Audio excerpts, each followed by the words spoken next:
Hey guys, Nerdspire here. Welcome to my video where we are going to be talking about one of my most controversial perspectives on FNAF. I want to first give some context to my relationship with Five Nights at Freddy's and what I think of it. FNAF came out in 2014, or when I was roughly 12 years old. I fell in love with the franchise for multiple reasons. That was my first Markiplier video for one, and what an immense blessing that was, giving me someone as wonderful as Mark to grow up watching. And the horror aspect was something unfamiliar to me, as well as the creepy and unsettling lore to keep me interested. I remember checking Scott games every day, multiple times a day while in class, anticipating the everyday changes Scott Cawthon would make to keep fans excited for his new games. I was a huge fan up until FNAF 4, where I was sad to see the story was concluding. And then I saw slowly but surely every character turn cartoony when Scott was developing renderings of the characters for FNAF World. I was interested but confused as a fan to see where he was taking this. I, of course, didn't have any money or even a computer to play these games, but I watched every video of Daco's, Razbowski, 8-Bit Gaming, Game Theory, Markiplier, pretty much anyone I could get my hands on to make sure I didn't miss anything. I loved it. From FNAF 1 to FNAF World, I loved it. And the excitement didn't leave when I saw the new teaser show up on Scott Games, when I saw the Cancelled Due to Leaks teaser. Just knowing that this wasn't the end. But now, part of me sadly kind of wishes it was. Maybe that's me being a bad fan or a hater, but this game is not what I and many people expected. It wasn't the new animatronics or the weird layout of Sister Location that bothered me, but the strange changes to something far more important to me than any of that: the lore. FNAF had small amounts of lore in the first game, but they were significant, from the haunting "It's me" words all over your screen to the newspapers on the wall changing and discussing the missing children's incident. Everyone was immediately hooked to see what really happened and why the killer was never found. Though we had the idea that the bodies were stuffed into the suits, and that's why the police never found them, we wondered why something so evil would be covered up and what monster could do this. Was it the animatronics? A serial killer? A monster like Into the Pit?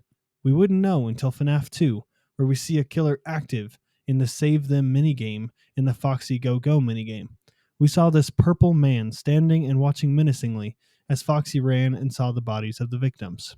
Give Gifts was another minigame to help us understand the possession aspect of the animatronics and what the puppet's significance was. All of it made sense. The supernatural added to the intense, sad, and scary tone of the world of Five Nights at Freddy's. But then came Sister Location, in its sequel, FNAF Pizzeria Simulator, where the lore would come and change so drastically it became nearly unrecognizable. I'm sure you all have heard of the suspension of disbelief, when a person within the right context of a story can accept unrealistic and unnatural rules of a world not our own. But when you make massive genre changes after setting up a supernatural lore for so long, you can quickly buckle that suspense under pressure. This led to many fans being weirded out or even turned off from the franchise due to those massive changes into sci-fi. Don't get me wrong, I can enjoy sci-fi and even sci-fi horror. I love Star Wars. Well, I should say I loved Star Wars before the mouse. But I really enjoy movies like Alien, and other than the complete lack of respect for the actual mental illness, I enjoyed Glass and Split. Sorry, Keely.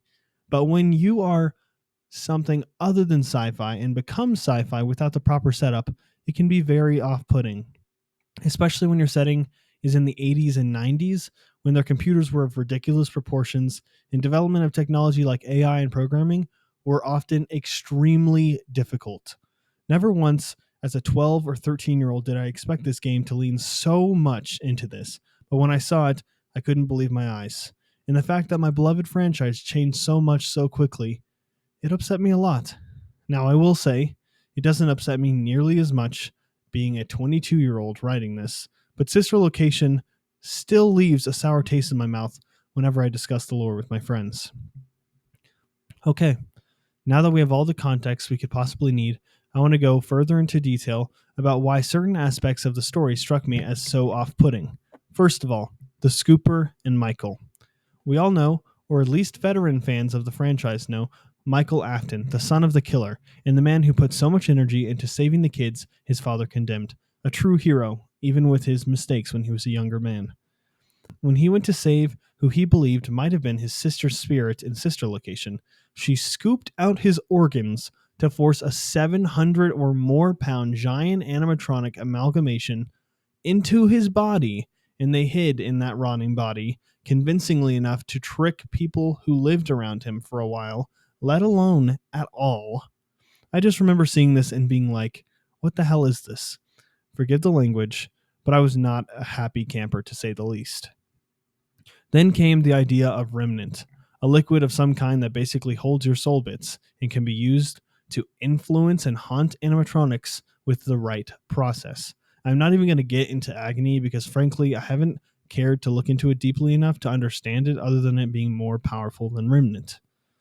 Forgive me, of course, if I don't get all the lore correct. I'll leave the theories to upcoming YouTubers like Rytoast. Then came FNAF VR. A very promising and very exciting, scary, albeit very different game developed by Steelwool Studios. This game starts off with the premise that everything we've ever seen in FNAF 1 through 4 were actually games made by a Fnatic developer in the canon who hated Fazbear Entertainment. Although fans speculate that most of the events of the games did happen, and Mike still went to all of these locations to work for, monitor, and in FNAF 3 to destroy his father. FNAF VR starts off very solid, with minigames and even straight-up recreations of the games in VR, which were terrifying, and I thankfully, at this point, had the luxury of playing for myself. But throughout the game, you collect little cartridges that have information about the game itself, and that it is also an in-universe video game. It was being currently developed while you're playing. Some glitch had entered into the code, and over time becomes more apparent the more you discover. A yellow rabbit with an uncanny resemblance to what William Afton probably wore when killing his first victims. It was legitimately scary. All of the game was made very well, and I don't have any hate for the game or the developers. I just wish that the lore could have leaned a little bit more into the supernatural in a comfortable and suitable way. The idea of the fans, however, is that this glitch trap somehow manifested itself into the code, and if you don't do proper things, it will invade your mind, and you will, in a sense, become infected with a virus. I know, it's a stretch. And then you will go out and kill kids in the same way that William once did, similar to how Vanny, a new character introduced by Steelwool's FNAF VR, was infected and went on to become the new antagonist. In the sequel to this game, a brand new Pizzaplex mall was created to introduce all new characters and reinvent the failing franchise. Okay, let's take a slight pivot. Back to the suspense of disbelief.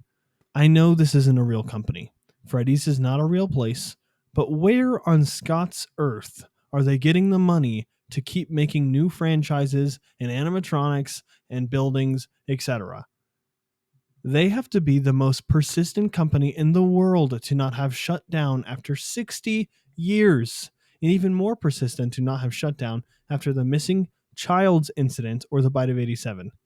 What were they thinking, other than this place is obviously a festering demonic cesspool because the red flags are all there? Anyway, back on track. Security Breach, the second and most ambitious Steelwool FNAF game to date, is released and people are unimpressed. With the glitches and the lag, a complete lack of fear factor in this game has, so to speak, lost the plot. Of course, development is hard, and not every time are you going to get it right. And for the most part, this is fixed with the Ruin DLC, but the lore still has the same problems. The sci-fi is just too much at this point. With FNAF 6, their entire building is now underneath the Pizzaplex, like a mile underground. I know, some of the endings are non-canon, but Burn Trap, another new character with a cool design, I'll admit, but maybe that's a FNAF 4 fan in me, is being made by Vanny from Afton's Remains, and part of the animatronic of Glamrock Bonnie, and I assume other animatronics as well, but we don't know. We did not know anything about the Mimic at this point, other than it being a non-canon character from the Fazbear Frights books. So to people like me, the stretching of this legacy that Afton had after he was killed in FNAF 3, and then we thought he died again in FNAF 6, and then it was kind of confirmed in Ultimate Custom Night to make us think that he was being tortured in literal hell or purgatory by Golden Freddy, just to again appear in this new installment. The lore was all over the place. The point I'm trying to make, and the creator and legend himself, Scott Cawthon, has addressed this, so I'm not going to crap on the entire game. I'm just saying we need to focus more on the supernatural and less on the sci-fi. Now, we are traveling back to 1979 to see what the world of Fazbear Entertainment was like at the start of the newest game coming out, Secret of the Mimic. This is the earliest point we've ever seen.